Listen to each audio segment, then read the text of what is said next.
I'm Kevin Casey. I'm a professional mixed martial arts fighter. And right now what I'm about to do is issue a warning out to all other competitors. I don't want overs. I just expect them to happen. Fatty's gonna fatty is real. He is terrible! We gotta know how many wieners are going down these dudes' throats. Why don't we go quick, because I don't give a fuck about anything that's gonna happen on Saturday. Hello, boys! We are back. It feels like it's been forever, but we got the MMA-Analysis podcast is back in session. We are post-American Thanksgiving. Nushan, watch it. And we got a lot to talk about. There were some pretty interesting things that happened last week in MMA, and then there's two UFC cards coming up this coming week. I think it's only the second time in 2018 that there'll be a 2-event UFC weekend. We'll cover most of those fights, or at least some of them. There's definitely some no names we're gonna just sort of pass over, but yeah. So tune in later for that portion, but definitely a lot to kind of recap. With this past weekend. And let's start with, we got the usual suspects back. The Sodsman, Mr. Kentucky. What's happening? What up, man? Yeah, it's good to be back. I've been gone for a little bit. I know y'all did a couple shows. I think one got lost in podcast purgatory. Oh yeah, I forgot about that.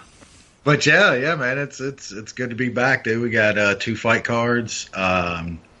I haven't been on here since the McGregor Khabib card, so just a quick one on that. It was fucking awesome to see Khabib make Conor his bitch.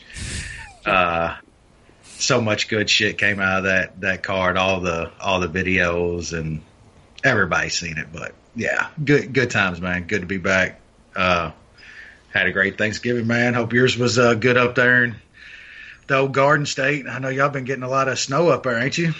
Yeah, that was a weird situation. So, yeah, it was like one of those. I thought it was like, remember when in a few years back in Georgia they got like 2 inches of snow and like there was ice, and then like people just abandoned all their vehicles on the roads and no one could go anywhere for like 2 or 3 days. They got like an inch. So, yeah, so something like that happened up here. I think it ended up being like 6 inches of snow, but it all came down maybe between like 3 o'clock and like 5 or 6 o'clock at night.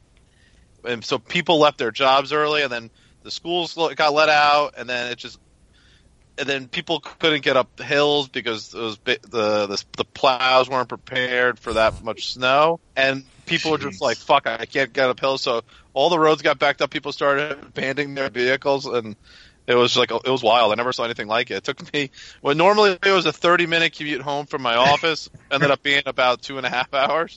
And I was like, "This is just ridiculous." It was unbelievable. Sean's over laughing. I know about the North Pole. He's over laughing. I know, it was really pathetic. I was like, "This only happens in the southern part of our country, not up in the." Yeah, it was bad. Anyway, Nushan, give us a snow forecast up there. We got about a foot of snow on the ground. It's been here for a while. You guys aren't about this life. It's okay. You guys aren't prepared for it, so I can't shit on you guys too much. But yeah, it's not a big deal. Hell, we got snow on our vacation. I took a vacation into the snow. Yeah, we haven't been on here since our fucking journey of a time in Denver with the nightmare Airbnbs, and Wes got to play in some snow, and we got to enjoy the Denver fights. It was a good time. Yeah, we had a really good time. That was a crazy night of fights too. We got to go see Ed Zombie, the Zombie fight live. I still haven't got to watch it back yet, but everything I heard that night, it was just an instant all-time classic. I know that you don't remember it. Oh, I remember it. It cost me all kinds of money. Yep. I literally lost my bet on a last-second walk-off, fucking backward spinning elbow. Yeah, cool. It was a cool moment though. It's one of the coolest fights I think I can ever remember. Shock and awe. Shock and awe is what it was. Yeah, half of the place literally was silent, but the other half was like losing their minds. I think Yeah, everybody deals with craziness in their own way. Yeah, that's a good way to put it. Yeah. Yeah, that was pretty exciting. That was like one of those like 2 or 3 fights a year where like I know, or I just kind of forget how to score the fights, and I'm just kind of watching because like I'm kind of really just interested. Most of the time when I'm watching, I'm always kind of putting in my head like, all right, who's winning? And you just sort of forget. You're like, I don't want to, like, you're too entertained. So you do it a little more too. When I think when you're live, you can kind of enjoy it a little more. Yeah, I think. That's true. Sure. Lost in it. Yeah, and then when a moment like that happens, you literally can't remember anything else that happened. Although I do remember that Zombie was winning that fight, I think, fairly easy, and just craziness. That was an all-time finish, though. Yep. Some people were saying like one of the best, comebacks ever. I don't know. I guess you could put it up there. I don't know the criterion in fighting though. Being down on the cards, a walk off. It had a lot of that though, man. It's definitely a classic. I need to watch it back on video again. I'm not sure like a one shot thing quantifies a comeback. I mean, someone won, but it's not really like a comeback. Yeah, it was just like one of the craziest moments, I think. Yeah, because guys have been like Elkins beating up. Yeah. Comeback, right? That's an all-time Yeah, exactly. Guys that are literally like beat to within an inch. Like even the Paul Craig. Like our buddy Paul Craig that's on one of these cards. Paul Craig. That shit is like a comeback, way up there. I think the Zombie fight was a little bit closer than that, but just like you said, the finish, just that moment is just an all-time insanity. The finishing move, the finishing strike. When have we ever seen a kind of a behind elbow like that finish a fight before? I can't. That I can't killed really the guy dead. Not a yeah. chance. Like that picture of Zombie, like literally face head planted on the mat is just crazy, man. That's an insane photo. Yeah, it was. So what do we got for hot topics of the week, Jay? I think there was a fight in Los Angeles last weekend. What do we? Should we actually? We want to call it a fight. Yeah. I don't think we should call it a fight. We can call it an event. So I call it Tito elder Ortiz abuse. was scheduled to go against Chuck Liddell, and man, how is this legal? Someone want to tell me how this is legal? It shouldn't be. It's crooked as fuck, and people all they care about is dollars. Like Money, how bad would this have been if somebody got actually hurt badly? Very bad. That people on that athletic commission would be sued, like straight up. I know. Like there's no way there's no way Chuck passed stuff, and I even read some stuff that said there was some stuff that he wouldn't have.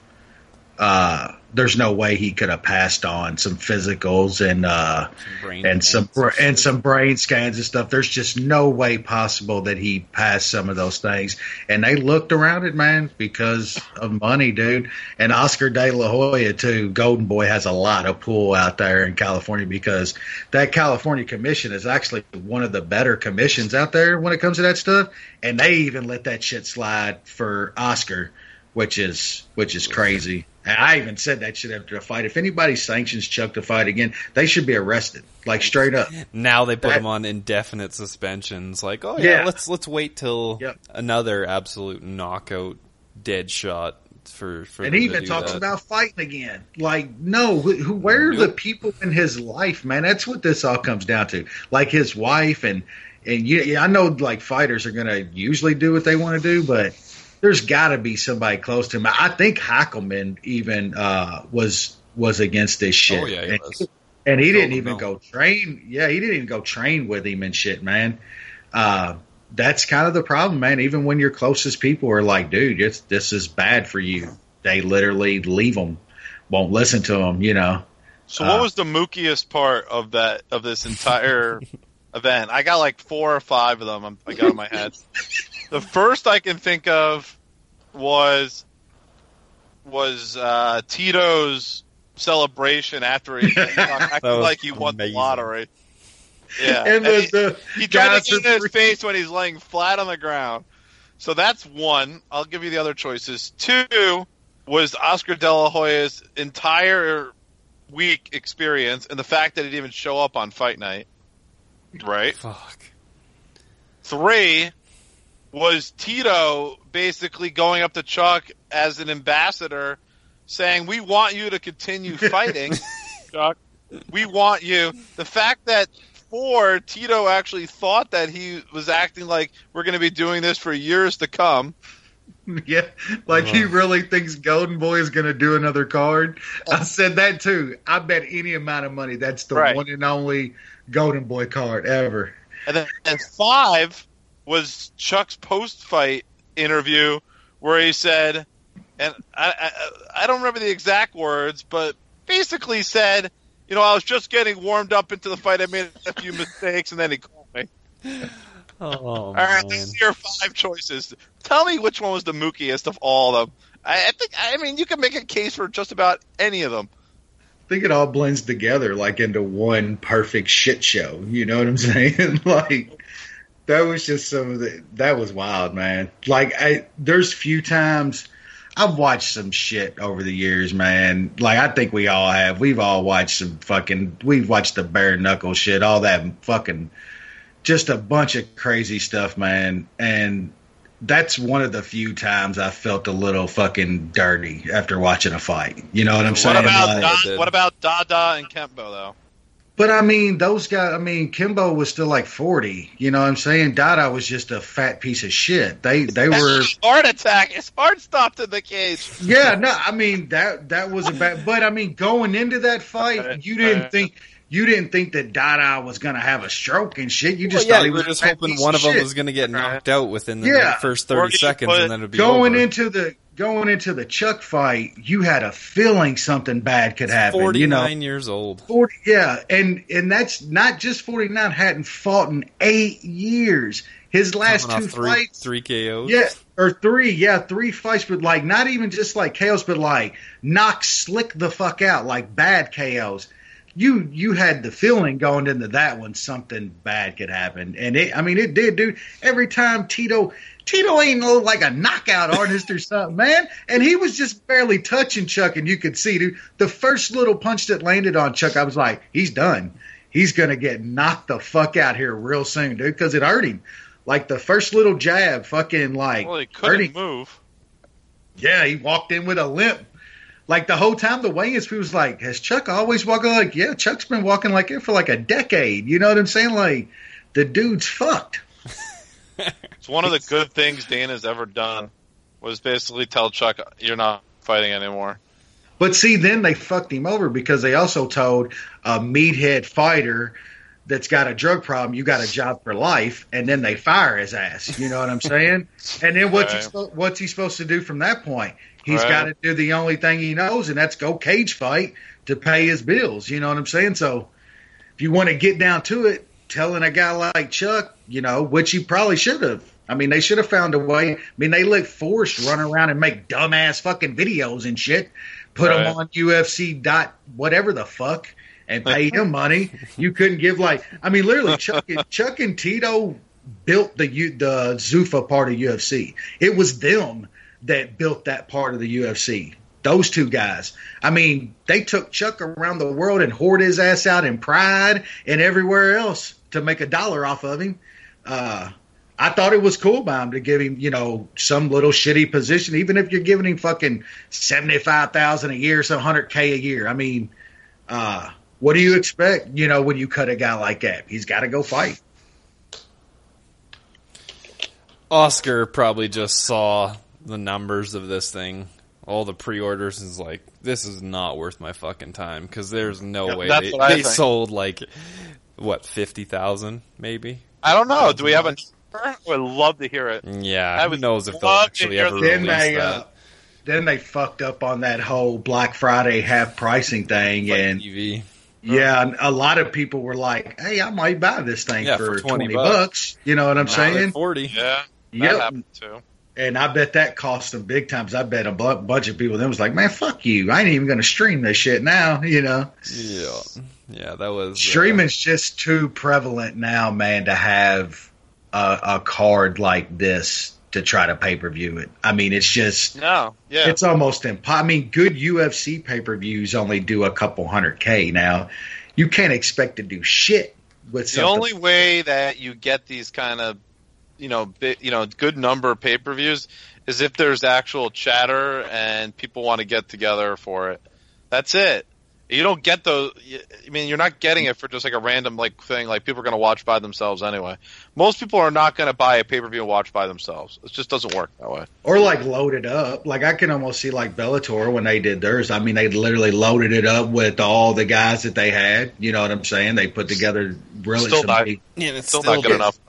Yeah, exactly. But that's the best, and that's the best you're going to get. Like Oscar had to know that shit. Like Jay said, one of his top 5 Mukias is Tito coming out of that motherfucker thinking like he's going to be some hot shot promoter for MMA now. Like, dude, like seriously. I'm going to offer you a job. Chuck, we need you to stick around, bro. Yeah. If you want to stick around, that's fine by me. I'll find you another Mook to fight. God, they're having fucking... They're having some kind of fucking tournament, fucking no holds barred tournament coming up too, where fucking Ken Shamrock is fighting in this. Oh my god! Oh my god! These guys just stop. Stop. Yep, it's gonna happen, man. But at least if 50-year-olds are gonna fight each other, at least let 2 50-year-olds fight each other. Yeah, it's still not good because at that age, I said, it's still not good. You're right. My whole feeling of that entire card is I could count on probably 2 hands, maybe even 1, how many times I felt kind of sick watching a fight afterwards. That was one of them. That shit was bad, man. I think we spent enough time on this shit. Yeah. Good stuff. They don't deserve the talk. Yeah. Let's move on to the first ever UFC card in Shanghai, China. Beijing. I know Wes wants to talk about something in particular. Let's just run through the card first. Yeah. Let's start with the prelims. I'll go through all those prelims, then the main card, which I think was pretty darn good overall. Got Louis Smoka returning to the UFC. Talking about alcohol addiction, which is kind of cool, and how he's kind of gotten better, which is good. Getting a submission victory over something called Su Mudaerji. Kevin Holland got his first UFC win, beating John Phillips by a 3rd-round submission. Shannon Yan, decision victory over Siori Kondo. Li Bingyang with a split decision over Martin Day. Zhang Weili with a submission victory over Jessica Aguilar, who's completely plummeted. Yeah, this has been a fall from grace. Rashad Coulter got his first ever UFC victory, beating Yu Yao Zhang. Easy money. Easy. Wu Yanan with a pretty surprising submission victory over Lauren Mueller. And then Alex Morano, I think, found some flaws in Kenan Song's game and won a 30-27 decision across the board. I'll start with Wes. Any thoughts on these prelims? Yeah, it's good to have Smoker back, man. Guy, he got cut. Like you said, got his shit together. Went out and won some fights, man. Got back and won a fight, man. I want to see the dude do good, man. He seems like a really good guy, man. So I'm always pulling for Smoker to do well. Kevin Holland, man, I think that dude's got all the skills, but he seems like a complete mook. So it's going to be hard to trust that guy. The Yan chick, man, is like, she's a badass, man. Like straight up, like it was fun to watch her fight, man. She tries to go in there and hurt some chicks. It was fun to watch. And Coulter, man. Yeah, I mean, I'll take that money, man. I know our boy Dudis was tweeting about going against him for about 2 weeks, and it happens, man. Don't bet shitty heavyweights. Yeah, I mean, don't go all in on shitty heavyweight. You know what I'm saying? Like, and Morono, meh, whatever. He's still pasty white Caucasian, as our boy Paul would say. New Sean. Yeah, I don't care. Let's go to the main card. All right. Good main card. China number 2. Yep. Li Jingliang number 2 now won 7 of 8 fights in the UFC. 7 of his last 8. TKO round 3, beating David Zawada. That was pretty cool. Wes, are you going to argue with me about being China number 2? It's probably right, but I think he's China GOAT when it comes to like MMA, popularity over in China. Like he's a superstar over. You know what I mean? They talk about he's got monster endorsements and all kinds of stuff over in China. Like, oh, that's cool. He's very, very popular over, and man, the guy. He brings it, man. I think we all are fans of. We have been for a while of Jingliang. That dude brings it, man. And I think he's good. He's skilled, man. David Zawada is a really good stand-up kickboxer fighter, man, and he pretty much tooled him up. So, I mean, Jingliang maybe needs some better competition here soon. Maybe. I don't know. I guess you got to keep him in China, though. You got to keep him over for those cards because he is a star over in that area. So they just don't get over in that area enough. You know what I'm saying? So I don't know. I'm intrigued. I like Jingliang. Big fan. I shouldn't say 7 of 8, 6 of 7, but here are the 6 wins. Anton Zafir, Bobby Nash, Frank Camacho, Zach Otto, Daiichi Abe, David Zawada. The lone loss to Justin Bieber, Jake Matthews. Yeah, the strength of schedule is not there. That's what you want, though. You put him up to showcase him over on fucking the Beijing card. You know what I'm saying? I mean, I get it. It should be a little better than that. I mean, you got to move him up a little now. I think he's proven that he needs some better comp. I think. Well, he was supposed to fight Eliza Dushku. You guys know that, right? Yeah, that's right. Yeah, this was supposed to be a really big fight, wasn't it? That would be better. Yeah, so that would have been a big step up. That would have been a fun fight. So, I mean, I think he has a bunch of guys there's been a bunch of guys that have pulled out, so not much what he can do. He can just keep doing what he's doing. Hopefully he gets some bigger fights. The guy definitely has some flaws, but he's a fun fighter, and he's got some certain things that will keep him in fights and do well in the kind of echelon of fights that he's in right now. He's got an unreal chin. He didn't look like he got dropped there, but he was like good to go as soon as he hit the mat. His cardio is really good, and he throws a variety of strikes, including those awesome leg kicks that just stifle people. Those are a really big deal, and people need to keep throwing those things. Yeah, let's see if he keeps doing that. China GOAT 1A. I'm not willing to go there. All right. Now, next fight, China GOAT Yadong Song, 30-27 over Vince Morales. Not sure I agree with the 30-27, but trains with Alpha Male. Really good footwork, really good hand speed. Only 20 years old. Wes, what do you think about this guy and this fight?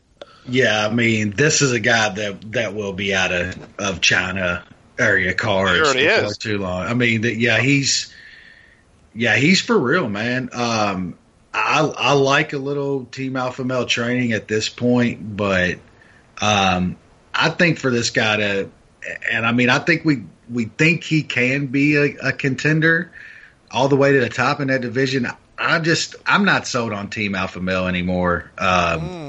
For hot prospects like that, man. I mean, they're coaching. Good at, man. They got no coaching there. Not anymore. I mean, I think Buckholz was a decent coach, and a thing with him too. When they got rid of him, he was probably the best striking kind of coach they had in that gym. And he's not like some guru or anything. They literally have none of that now. Like, they're really good at getting guys the the basics of wrestling into MMA and stuff. But I mean, outside of Cody, who I think is just, a phenomenal striker in his own right, there is really no teaching the skills that he kind of had on the feet. And TJ, he had it was Dwayne, you know what I'm saying? That was the guy. And once they lost those striking kind of coaches, man, I just don't trust them over there. I mean, it's cool now. Like you said, he's 20 years old. But in the future, I think if he wants to compete for titles, he's going to have to go somewhere else. But man, it's all there. That guy's awesome. I mean, he's best fighter to come out of China. I mean, skill wise, I mean, he's got to keep going in his career. But man, that was just a beatdown. Now, the competition does have to increase a little, but he's got some decent wins already, man, at 20 years old. So yeah, very, very intrigued on the Yadong. New Sean. I mean, anything else? He's the dong. I mean, he's the new dong. The bigger, better, improved. The dong. The young new dong. Gotta love the new dong. Oh, man. I'm not sure I can make a comment there. On to some old people. Yeah, or at least one old guy. One, yeah. This was a little bit of a turn back the clock performance. Yep. Alistair Overeem, first round KO over a promising prospect who they were hoping was going to probably beat the Reem. Not so fast, right, Wes? Yeah, I mean, it's crazy how we overlook Overeem, but it's kind of hard not to when the dude's like as old as he is and had the fights that he has. But man, we just kind of forget how good fucking Overeem really is, man. The guy's an all-time fucking great heavyweight, man. And like a lot of these other dudes, I mean, USADA hit and they turned into fat sacks of shit. And we all know that Reem, liked his horse meat and his enhancements. But dude's still a jack, very, athletic guy, but without all that stuff. Almost, he was good without it, almost like Barry Bonds, and man, he shows up with those and this guy, I mean, it ain't like he's fighting Hawgannou or somebody here. You know what I'm saying? I mean, they were pulling dudes off the fucking street here, and yeah, it was pretty surprising to me that Overeem was a dog to this guy at one point, and I bet him there, and I'll always bet Overeem till the end of time against guys like this. I mean, they're just not on the same level as Overeem, even at close to 40. So yeah, it's awesome to watch Reem turn back the clock. And then another thing, the sound, the sound of that shit was just. I said it on Twitter. I was like, it's like a symphony, man, to my ear. I'm a sick person, man. It was so gruesome sounding, but it was fucking awesome. Like, awesome as hell, man. Wes? You mean Sean? New Sean. I meant New Sean, yeah. I know, so, yeah, I don't know how to describe that, yeah. I mean, I kind of get why the line was low. I mean, we see what kind of came of it now, but Reem definitely comes back from some bad knockouts. He, a long time ago, he got back-to-back knockouts by Bigfoot and Travis Brown. Then he comes back, beats Frank Mir, then gets knocked out bad by Ben Rothwell. Comes back and knocks out Stefan Struve. Then goes on a win streak. Right. Goes on a win streak. Then gets demolished by Stipe. Comes back and KOs Mark Hunt. And then now recently gets obliterated by Hawgannou, and that was a nasty finish by Curtis Blaydes on him, and then he comes back and does what he does. He's a very resilient fighter. So he's just got a lot of skills, and on the ground that was just mean. That was a piss poor stoppage by that ref. Pavlovic definitely took a couple extra ones, and that's not very nice when you got a 260-pound guy raining down fucking bombs on you. You don't need a couple extra of those. Reem said it this week on one of the shows that he kind of just looks at fighting like any other sport. And when he loses, he just wants to get back in there and play again. He just wants to get on to the next game and give it another shot. And like, I guess after you've had, 50 something MMA fights and who knows how many kickboxing matches, that's the kind of mindset you gotta have. And it pays off. Like you said, you just, ran through all the downfalls and then the wins. It's pretty cool to still watch Reem go. And I was just watching one of his prides the other night where the dude was still a 205er, and it's crazy to watch those old fights and see how small he is compared to now. Mm-hmm. Yeah, it's crazy. Oh yeah, main event. Losing my belt. We know someone's excited about it here. Francis Ngannou. I'll let Wes describe it. How about that? I don't want to. Let him give it justice. Man, it felt good to watch Ngannou get back. To watch him, that performance against fucking that fat sack of shit Derek Lewis. I mean, that hurt, man. Just knowing, though, that if you would just throw a punch, if you would just swing and do what you can do, you'd have just murdered that guy and all would have been forgotten. You'd have just lost, your first title shot against a really good heavyweight in Stipe. You'd have got back on track and, that was the script. That was what should have happened. It didn't. I don't know what changed. I know he had some stuff with his coach, but they stayed together. Had Dana say all that dumb shit about him. For some reason, man, I was worried about this fight. Not just because that, when you don't pull the trigger like that, it could be forever. That could have been the end, of Ngannou. And then on top of it, Blaydes is fucking great, man. That guy's really, really good. Me and Jay talked about it 2 years ago. Those guys will fight countless times. We thought it would be for belts, and it probably still will be. I think those guys probably will fight for a belt in the future. But Blaydes is really, really good, man. But Ngannou showed up and he pulled the trigger. I'll give it to him. Dude pulled the trigger, and when he pulls the trigger, he's still, I think, the most feared dude in that division. There might be guys a little better. Stipe's probably still a little better at this point. DC's definitely better all around. But man, if that guy hits you, dude, you're in some trouble. Man, that was Blaydes is good, man. All that shit Blaydes took from, he took some shots from Reem and shit. He got caught bad, man. I don't think the stoppage was too early either, because he was hurt pretty bad. Maybe could have gave him another second or something, and then hell, on top of it, let's talk about the 2-1 dog here. Like, seriously? Like, even if you think that he's, not as good as what everybody thought, 2-1 with the knockout power that he has, if he just pulls the trigger, it was a pretty big bet for me. So yeah, great night all around. I'm glad my boy's back. Glad he pulled the trigger, and waiting to see what they do next. Hopefully he gets another shot here soon, because I really think that if he works on a couple things, he's got a chance to beat. Well, I guess we got to see what happens. So who knows what's going to have the belt, but there's intriguing fights with Ngannou again, and that makes me happy, because that division needs guys like Ngannou. They need guys like Blaydes and stuff in this division, because it's really, really shallow. So yeah, good things all around. Yeah, absolutely. News Johnny, want anything to add, or you're good?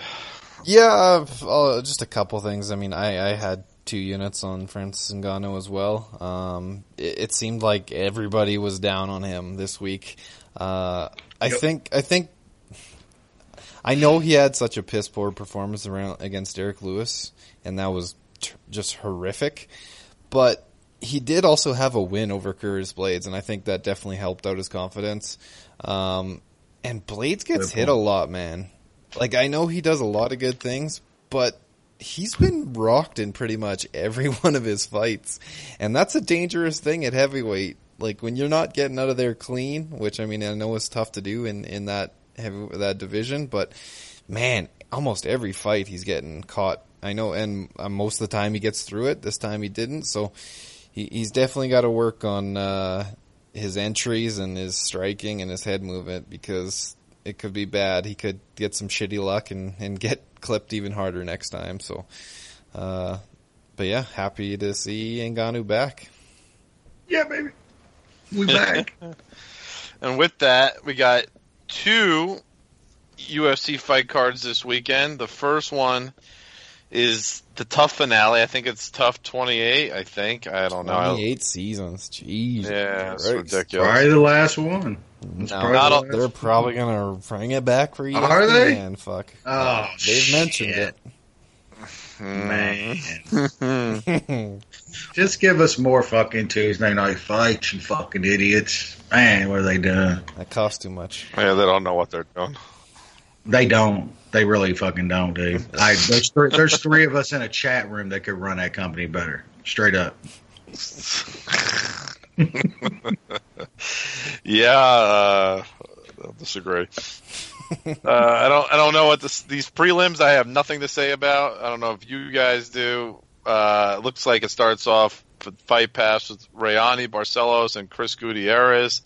Timmy Means taking on Ricky Rainey, and Roosevelt Roberts versus Daryl Horcher. Anything on those 3 stand out to you, Wes? I actually do like Means in his fight. I think that's a pretty good stylistic matchup for him, and I think he can show out on Ricky Rainey here. I got him on the open in a parlay at minus 185. Jesus, it's ballooned up now. But it's one of those days I got lucky when they was dropping odds a couple of days ago. So, yeah, I like Tim Means in that fight. The other fights, I think the favorites should probably win those fights. Not too much. I'm not betting anything on them, but yeah, I like Timmy Means on those prelims. New Sean. Yeah, don't care for the most part. I don't know why Tim Means is on the fucking prelim card. Yeah, a tough finale. Like it's gonna be a fun fight too. Yeah. Rainey's Rainey's a fun fighter. So yeah, it's gonna be fun. That's all I got. All right, that's all you got. On the prelims, we do have the return of Joseph Benavidez taking on Alex Perez. Perez is the favorite in this fight. Is that right, Wes? Yeah, man. Look, I know OB is he's towards the end, man. I don't think he bad last time out. I just think he looked a little slow, a little slower than he usually does. And, he was going – I mean, Baby Pettis is really good on the feet. We know he can't stop a takedown for shit. But, Benavidez is more just boxes and kickboxes fights now. And he just got beat to the punch for the most part in that fight. And then before that, I mean, he'd been off for like a year and a half, almost 2 years. So got that fight out of the way. And man, Baby Pettis is better than this Alex Perez. I mean, I think Alex Perez is pretty decent, probably going to be a really good fighter. But man, this is a big step up over. I mean, the Shelton win was pretty good. I mean, he was so much bigger than Shorty Torres, and in that fight, he just muscled him, and he's not going to be able to do that to Benavidez here. And man, at the line, I mean, I got looking at my account now, I got plus 165 on the opener, and got a couple units on that. Plus 165 here. I think he's still a dog. I just can't get that in this spot. I know he's on the decline, but you're gonna have to prove me wrong one more time at plus 165 here. New Sean? Wes with the fucking CLV, baby. Bo would be just creaming in his pants. Yeah, I told him he's gonna run to his fleshlight when he sees the CLV on this Joe Beat bet. Wow, shots. Obviously, I was all ready to fade Benavidez in his last fight against Ray Borg. I'm not looking to do that in this one. I just don't think Alex Perez is there at this point. I don't really want to have my money on Benavidez just because of kind of that step back that he's been taking, kind of slowing down in his career. The angle that I'm taking on this fight and in like some other featherweight fights is I like it to go the distance. Normally I like flyweight fights to go the distance. There's a little bit of extra on this because of what they're doing with the featherweight division. Basically, what they've said is if you lose at featherweight, unless you're a huge name, you're gonna get fired. They can't cut you off a win. They have to offer you a fight at bantamweight. So I'm thinking this is going to be a more tentative fight. I don't think Benavidez cares because I don't think they're going to cut him if he loses. But I still think this goes to decision fairly easily, and I give Benavidez the edge, but don't really want to put my money on him. Yeah, Benavidez should be favored until proven otherwise. That's the reality of it. I think I have him at B. Perez a C. I mean, Perez was really impressive in his last bout against Jose Torres. But Benavidez is definitely a better striker than Jose Torres probably ever could be. So it's going to be quite a bit of different match and a step up in competition. But to really jumpstart his career and really get going. So it'll be interesting to see how that plays out. Next bout up, we got Kevin Aguilar and Rick Glenn. Nushan, or rather West, what do you think of this one? Pretty closely lined bout. Yeah, it's a probably pretty closely contested bout as well. Rick Glenn, he's probably coming off the best win he's probably ever had against Dennis Bermudez last time out. But man, Kevin Aguilar is good, man. He came off those Axis shows. I believe it was the LFA shows, man. Mm-hmm. He's got some really good wins down there. He beat Damon Jackson, Tang Lee. He was on one of the Ultimate Fighters a couple times ago. Decent striker, kickboxer. I mean, he knocked that guy out in the first round, which is pretty impressive.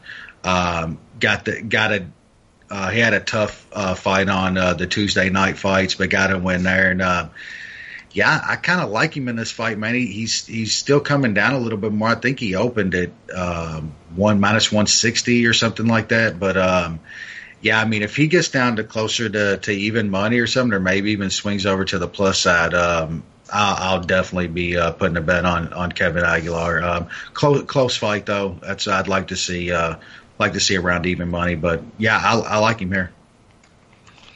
Who's Sean?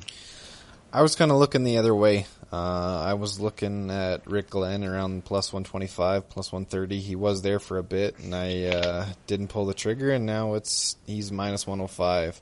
I didn't really like what I saw from Kevin Aguilar on the Contender Series. This was his big shot to get on the show, and he really had to fight tooth and nail and arguably lost that fight. Yeah, it wasn't good. It was definitely not a good look, and I don't know if it was pressure. I don't know what it was, because he's definitely performed in the big regional cards in LFA. I mean, he was a long-time champion, so I don't know if this fight comes along and the nerves get to him again, being on the big show.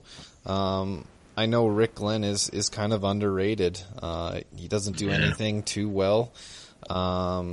He's got a couple decent wins, but he's lost to really good fighters. That's kind of the only people he's lost to. The Miles Jury ones, I mean, Jury's got some skills, so that's a bit of a lesser loss, but I think it's a close fight. I give the edge to Rick Glenn, and if he gets back up to the plus 125, plus 130 range, I'm going to put a small bet on him.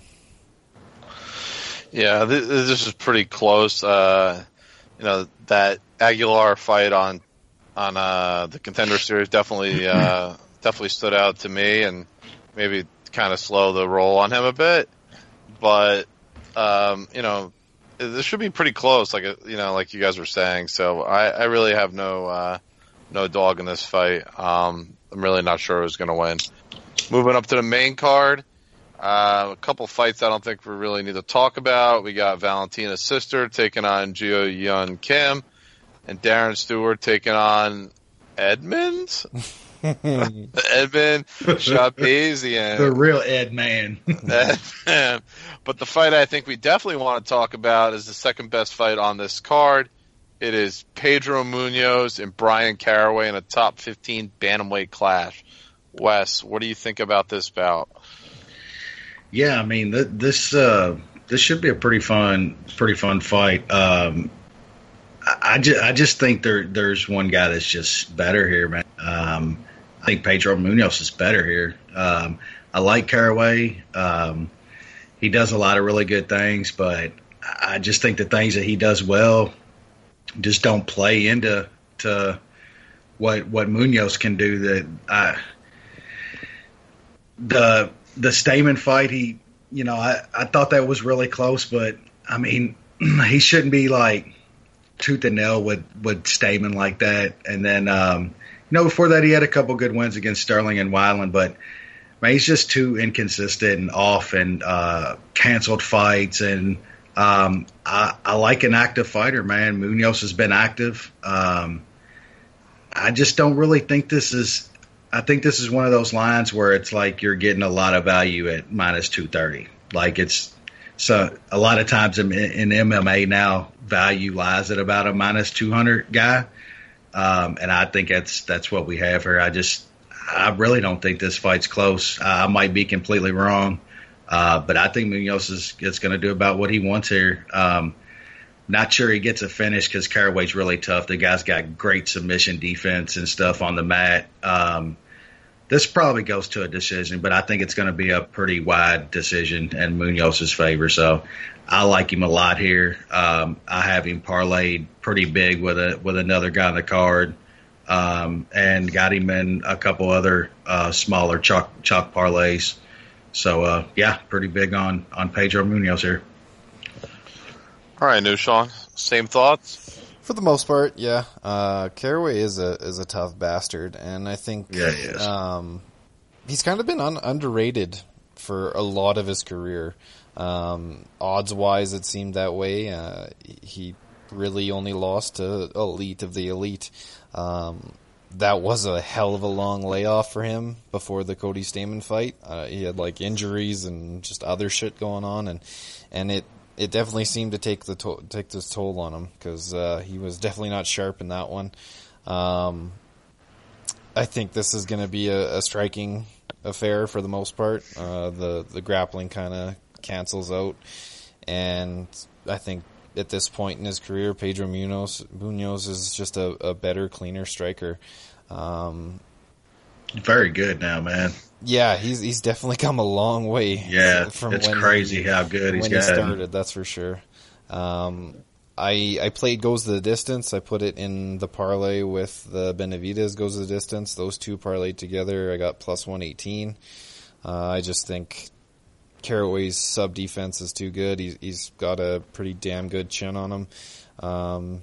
And same with Pedro Munoz. So expect it to go decision. Like Wes, I think it'll be a fairly easy 30-27 for Pedro Munoz. Yeah. It's tough because I feel like Brian Caraway's like a great fighter to bet on when he's a pretty decent sized underdog. He always seems to show up against quality opposition. Munoz definitely a better striker, and his the threats to submissions on both sides makes this pretty intriguing. So I do favor Munoz out by slightly in this bout, but this is not a fight I want to bet. So I'm gonna stay away and kind of watch and learn. On this, I don't know who those guys are. I guess those are TUF fighters.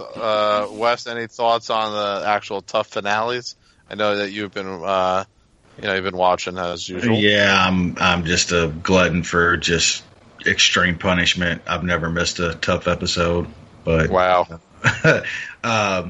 Actually, I do like a play on this fight. The line's gone up a little bit though, but I think Espino wins this fight easy. I think this Justin Frazier guy just doesn't really care too much.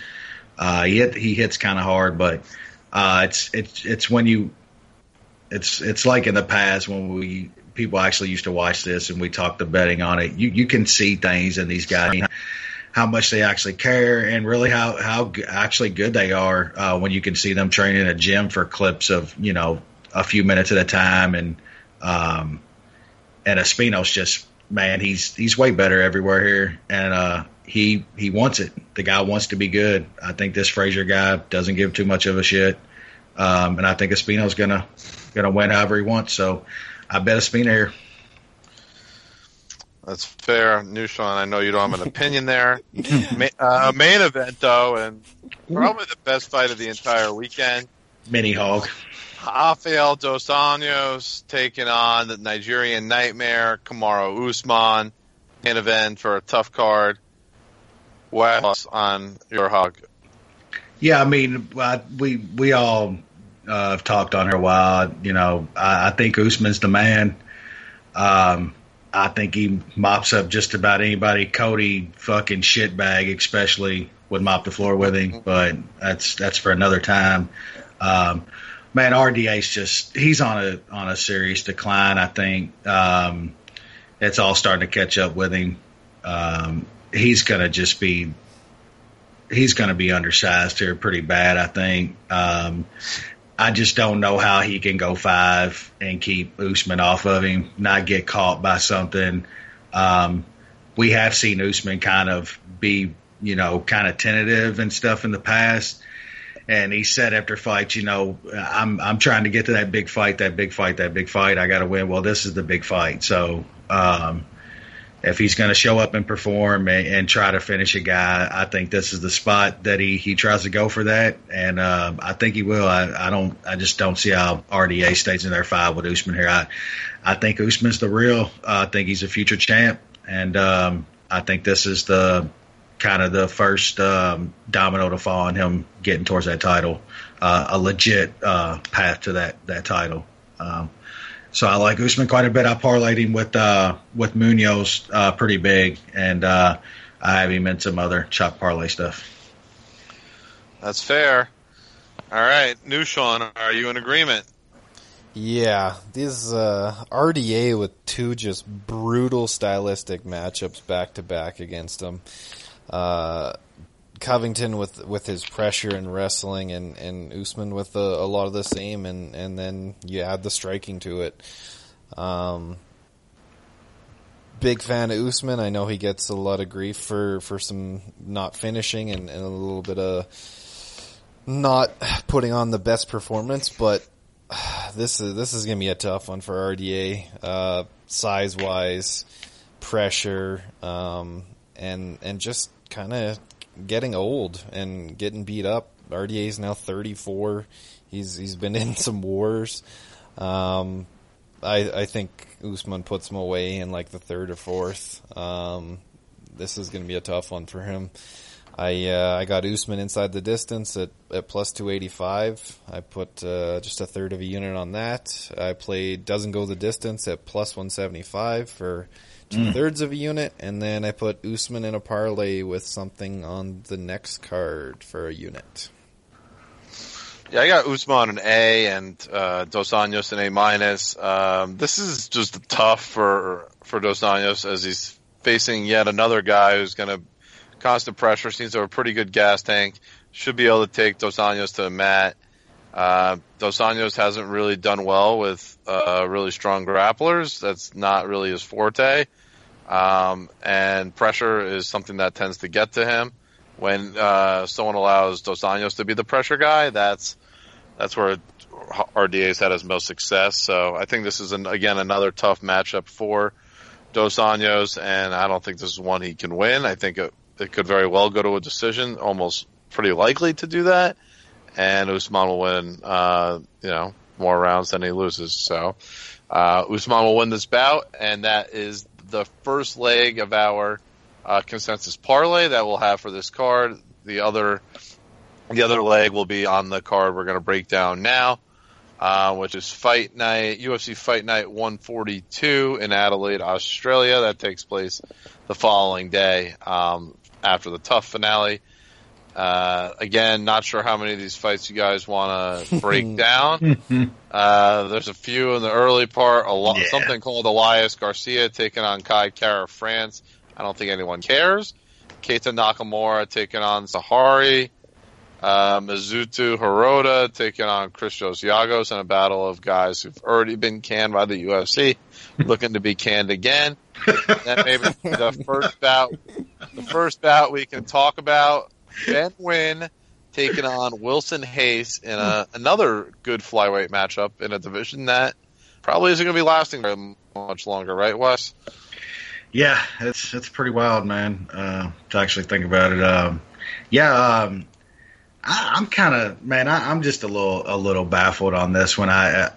It's another one that I guess I could just be completely wrong, man, but I don't get the line movement on this fight at all. I think it's one of those quote unquote MMA Twitter nerd kind of scenarios where it's a younger guy and, dude they like and like to bet on. And I mean, I'm just not sold on Ben Nguyen yet, man. And I've probably said the same things about Wilson Hayes over and over on this show. He fights the best in the division. That's all he fights. I know he lost to Moraga last time out, but that's when Moraga was just on that god level streak of performances that nobody really understood. That was one of them. I think Hayes is just the better guy here. It's gonna be another probably stand up match, or if not Hayes on top, in my opinion. And man, at plus money, I mean, I played him at slight when he was a slight fave. I don't get it here, man. I'll be adding some on Hayes as a dog, and he'll probably end up being one of my bigger straight bets on the weekend. I like him in this fight. All right, Nushan. Ben Nguyen is definitely flaky. He shows up sometimes, and then sometimes he does not show up. He got just dummied by Luis Smoka. That was way back in 2016. That was a just absolute beatdown. And then he goes on a 2-fight win streak, subs Tim Elliott out of nowhere. He definitely does have the skills to pull that out. It's just doing it consistent enough seems to be the problem with him, because then he stepped up to Jussier Formiga and got choked out. Wilson Hayes is definitely the more known commodity, and you kind of know what you're going to get with him.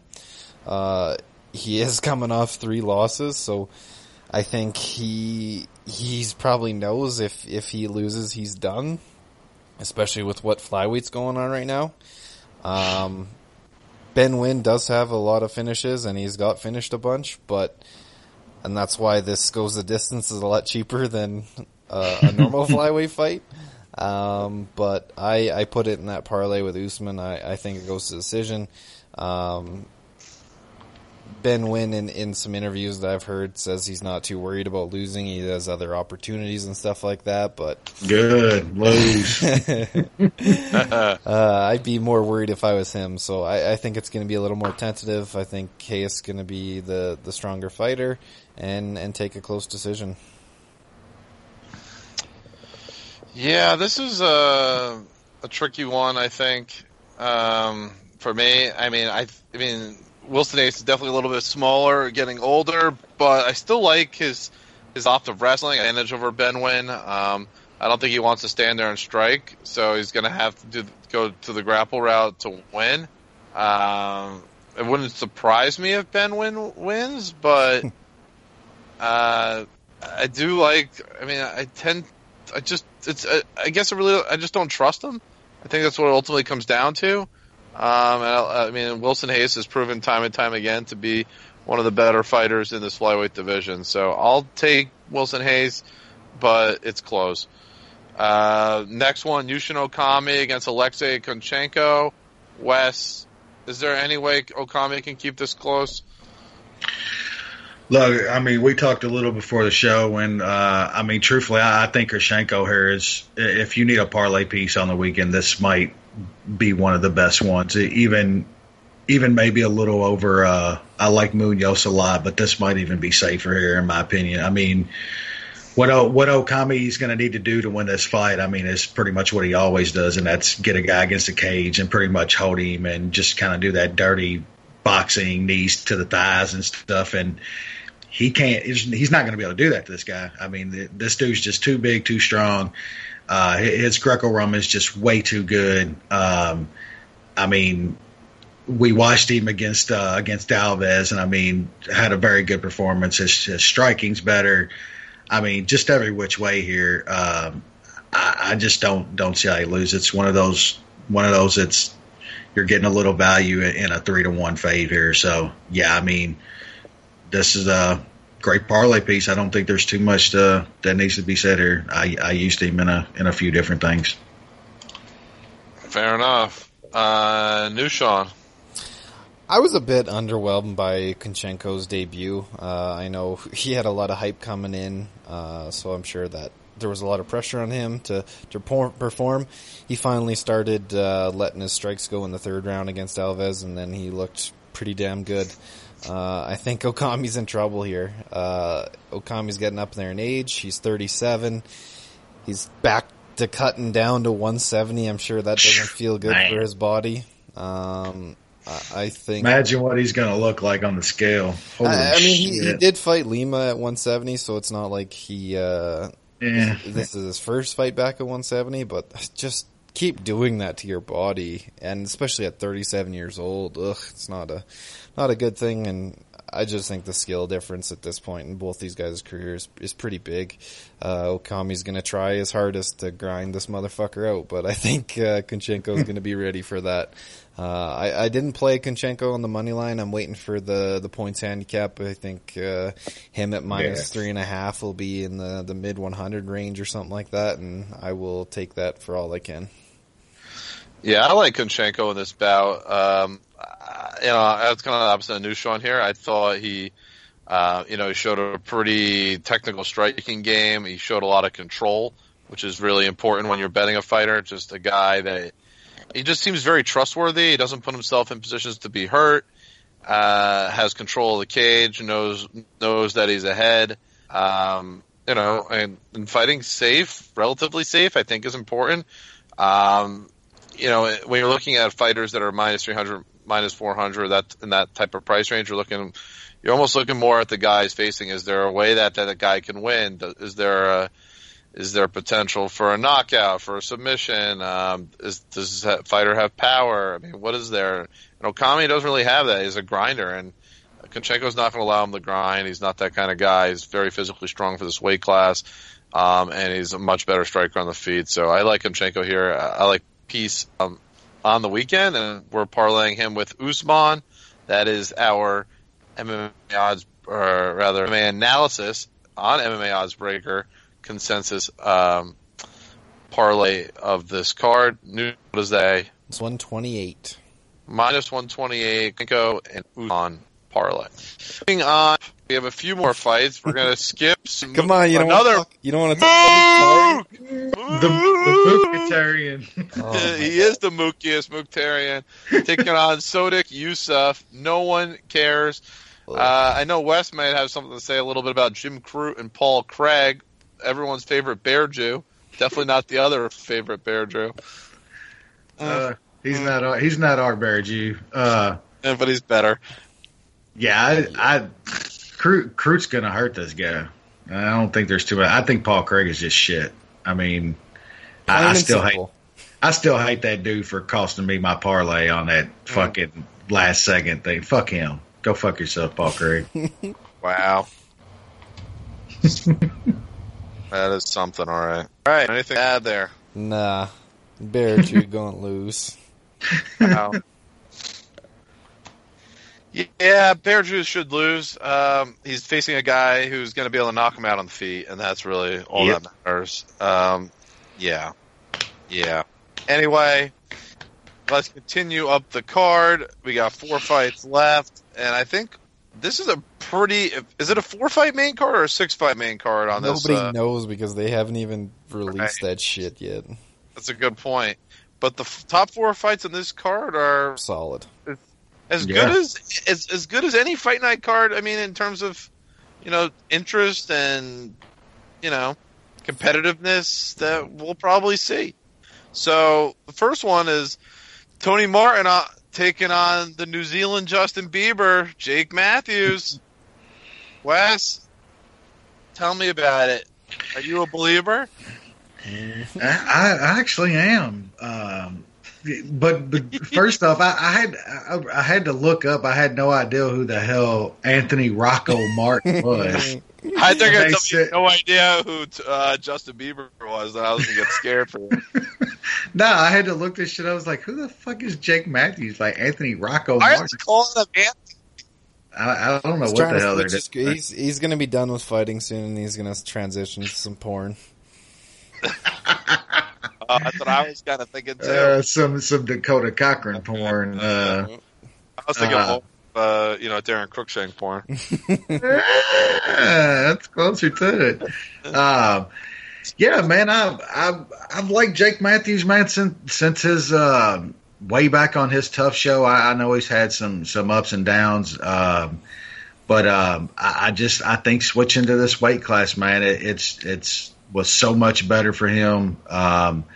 The results have showed. I really like his win against our favorite, the China Goat 1A, Zhang Lang. I thought that was a really good win.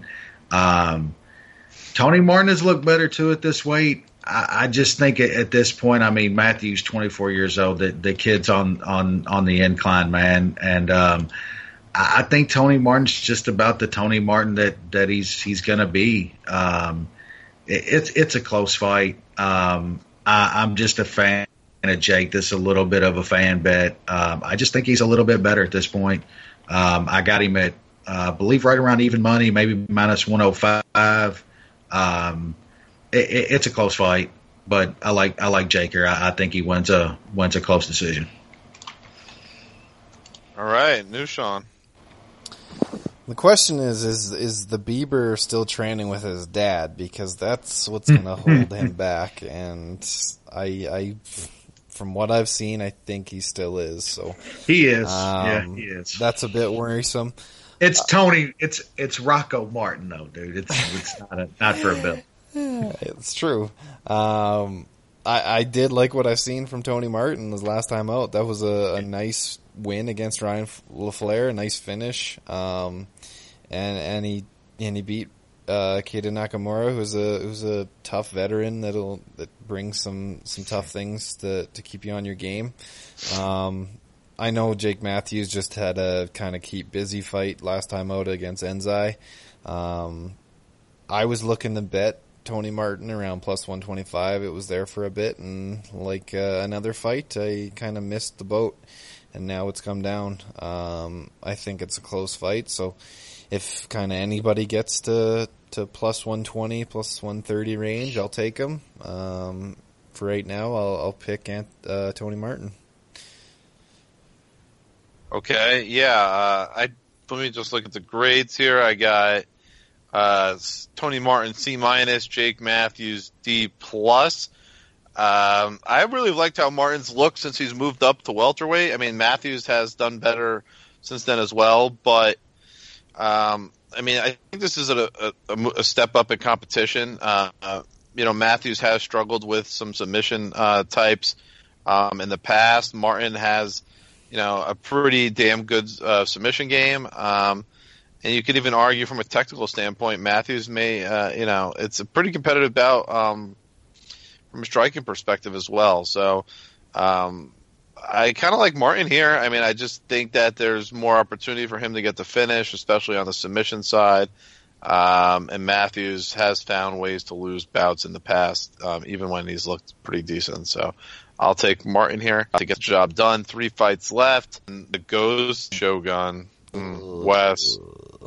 Any shot for your boy? Man, somebody talked me out of putting I'm talking you out of it. Don't do it. Yeah, at least you do you, Wes. I'll just $50. Just $50. Oh no. Just $50. That's it. Oh no.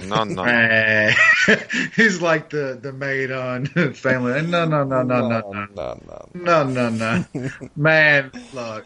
Hey, Tyson Pedro should win this fight, but I'm going to be cheering for Shogun.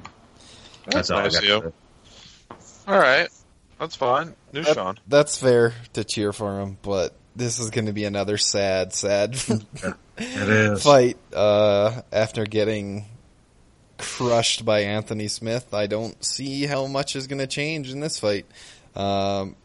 Pedro is definitely susceptible to some grappling, so maybe Shogun catches a leg or something. Fuck, I don't know. Maybe. Tyson Pedro has a really good chin. It's going to be tough for him to get knocked out, so it's a terrible matchup for Shogun. Pedro's probably going to knock Shogun into dust. Can these fighting legends and our heroes just give this shit up, man? Nope. It's just sad to watch these guys, man. And what just irks me about it too is shitbag newbie MMA Twitter nerds that have probably literally never even seen Shogun in Pride and shit and don't realize how much of a badass he is. They just see some sack of shit getting the piss knocked out of him. You're pulling the old man get off my lawn again, Wes. I'm telling you, dude. Yeah. I still eat fucking 10 times as many edibles as all those little young bastards. I guarantee you. That's true. I got kill a horse. I got Pedro a C-, Shogun a D+. Yeah. I mean, Tyson Pedro's never been knocked out, and Shogun can only win by knocking out Tyson Pedro. Let's be honest here. Pedro can probably get him to the mat, probably even submit him. We've seen Shogun submitted in past fights. We saw him got submitted by Chael, of all people, in the past. So a lot of advantages for Pedro here: location, speed, grappling, just exuberance, athleticism. There's a lot. The last time we saw Shogun, it was bad, really bad, and there's no reason to think really bad. There's no reason to think that's going to change. So I'm going to take Tyson Pedro to win. Not sure exactly how he wins yet, but there's potential for ruthlessness. Co-main event, we got Mark Hunt taking on Justin Willis, and will Hunt continue winning in front of the local crowd, or is this more of a move to push up a new guy in the heavyweight division, Wes? Yeah, I think more of the latter here.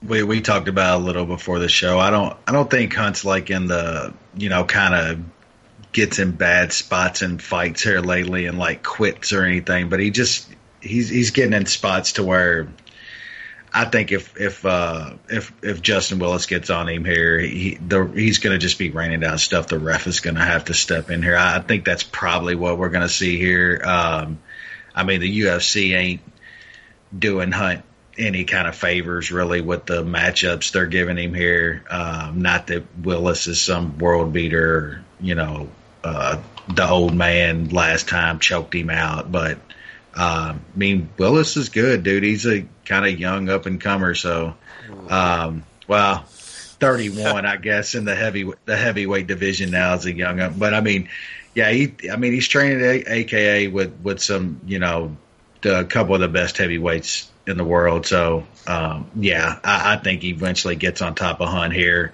and just rains down some stuff. I put a small bet on him, I believe right around even money. So, yeah, I like Willis in this fight. Hunt's he just ain't in it anymore, man. I know he continues to fight. It's probably just all about the money now, man. The guy goes for big shots. If they don't land, he's just about done, and I don't see him landing something on Willis here. New Sean. I'm not betting this fight. Justin Willis went to a decision with Chase Sherman last time out. God. Two fights ago, he went to a decision with James Mulheron. So I know he trains at AKA with some killers, but I would have liked to see a little more killer instinct and just a little more capability from Justin Willis. He has been KO'd before. His very first fight of his career, he got knocked out. He did get knocked out in his very first amateur fight, so it's not like he has the greatest chin ever. I think Mark Hunt can hit it, but like you said, Hunt's kind of been showing up for checks now, so this is definitely a stay away fight, but I would not be surprised Mark Hunt gets a walk off here in front of I got both. Yeah. In front of his home country, sort of, kind of. I have both guys a C. This is a tough fight to call because, like Nushan said, the level of competition for Willis is so low, but he doesn't get hit. He doesn't get hit a lot. He's technically pretty good. He's very athletic for this weight.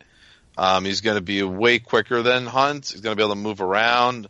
Could even secure takedowns. I mean, obviously, he trains with some of the best, heavyweight wrestlers of all time, probably the two best ever.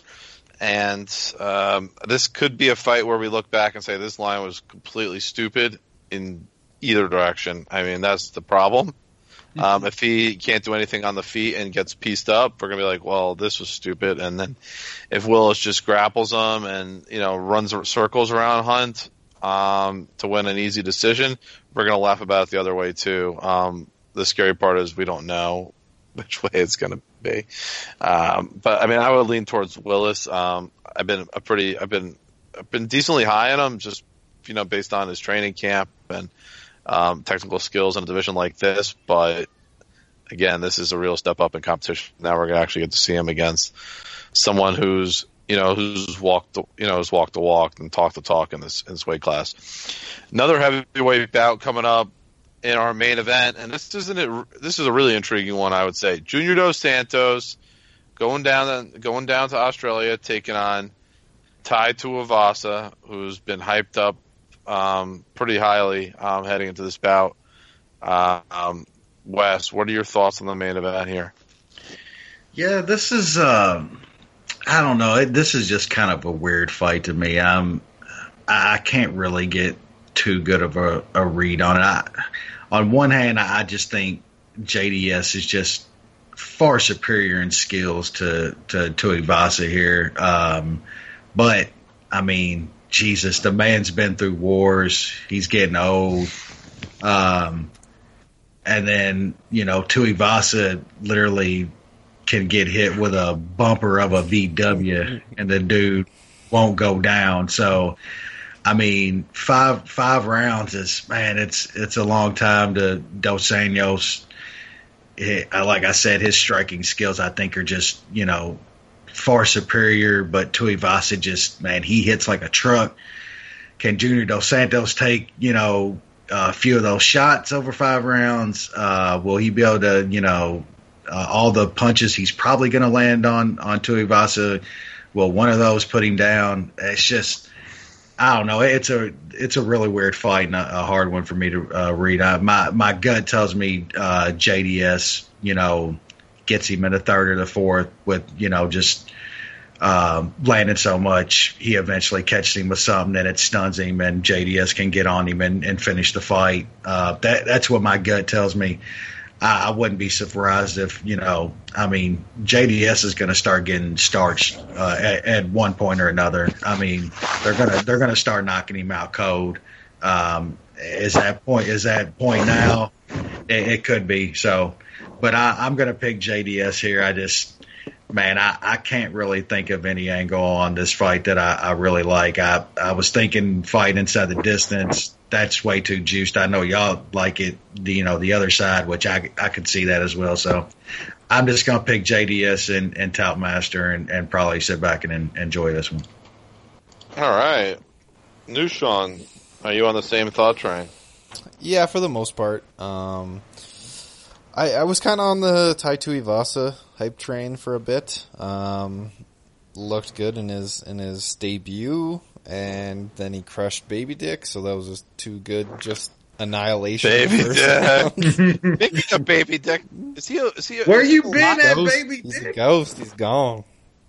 Do you think he might have gotten E. coli from eating rat shit from Calcutta? Or he got swept away in the hurricane. No, one or the other. He got E. coli eating shit from those fucking shit baths that they have in North Carolina where they store all the fucking cow shit that all washed over. It's like, oh, God hit him. Only a true Southerner would know that, right? Yeah, that's some inside knowledge right there. Hey, he had to get punished for not going to Calcutta and eating the rat shit. God, bad juju right there. Very bad. We didn't get washed away in the hurricanes. So yeah, I was thinking Tai Tuivasa was kind of on a roll here. Definitely expected more from him against Arlovsky. I thought at this point in Arlovsky's career, Tuivasa would be able to flatline him fairly easily. He kind of had to fight his way to a fairly one-sided win, but Tuivasa is young, so there's going to be some kind of bumps along the way. He's only 25. He definitely has a lot of athleticism for a big dude. He throws some flying shit that comes out of nowhere, so that's fun to see. And then Junior Dos Santos, he keeps running the clock back. You know, we were talking about that with Overeem. He seems to get just smashed, and then the next time out, he can kind of brings it back. He did that. He's done that his last 3 wins. Got smashed by Cain Velasquez, comes back and arguably wins a decision against Stipe, then gets knocked the fuck out by Overeem. Comes back and easily beats Ben Rothwell, then gets crushed by Stipe, and just gets a one-sided decision by Ivanov last time out. So he definitely pulls back the clock. Unfortunately, if this trend continues, he's going to get knocked the fuck out this fight. So that's not hopefully that's not what happens. I do expect kind of a slower boxing kind of fight with kind of what we've seen against Ivanov and Rothwell from JDS. And like Wes said, I don't know if Tuivasa can get knocked out, and that's definitely why I put what did I put on there? I put 0.6, 2/3 of a unit on the main event to go decision at plus 265. I think that's a bit too high. Definitely could see this going to decision with JDS kind of just using his boxing and not being able to put Tuivasa away. Definitely lean JDS at this point, but that chin can disintegrate in no time, especially with a guy with the power that Tuivasa has. So it's no bet on the side. I'll just bet the decision, and we'll see what happens. I got Dos Santos a B, Tuivasa a C. Pretty big discrepancy in skills here.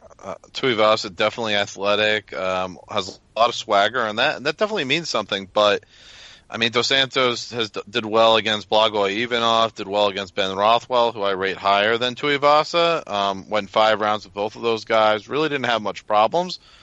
Rothwell definitely has pretty big power.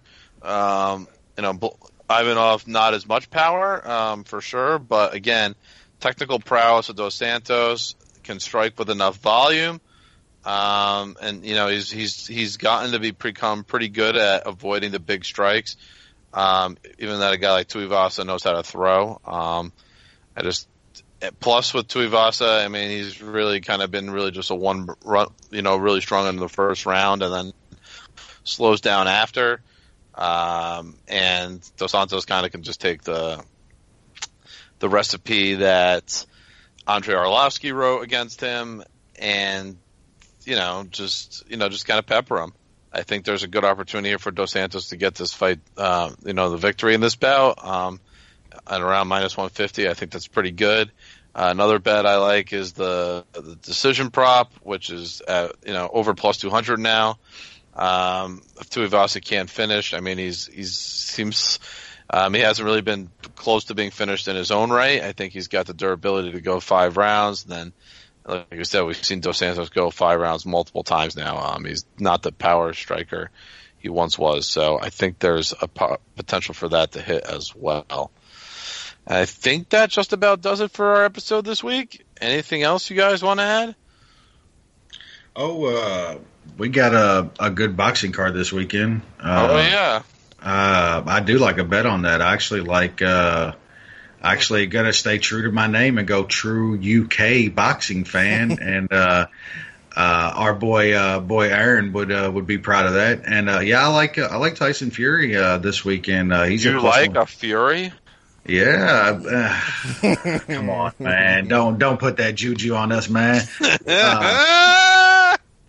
I mean they're probably about the same height, but plus 165 on Tyson Fury I think is a pretty good bet this weekend. Wilder hits like a truck, man, but I think Fury is twice the all around boxer that Wilder will ever be, and it's a close fight, but I thought Fury would be a little bit of a favorite here, so plus 165 if you're looking for something in the squared circle this weekend.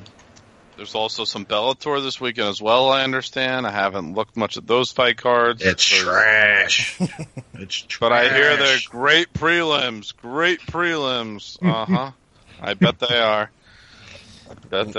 Well, next week we got a big pay-per-view card, UFC in Toronto with Holloway and Ortega. Yeah. It's gonna be an awesome.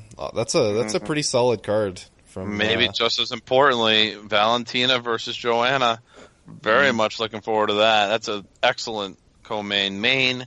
We'll get into that. Claudia coming back. Her fine ass. Yeah, we know about that. Jay's like, my wife might be listening to this. My wife probably would agree.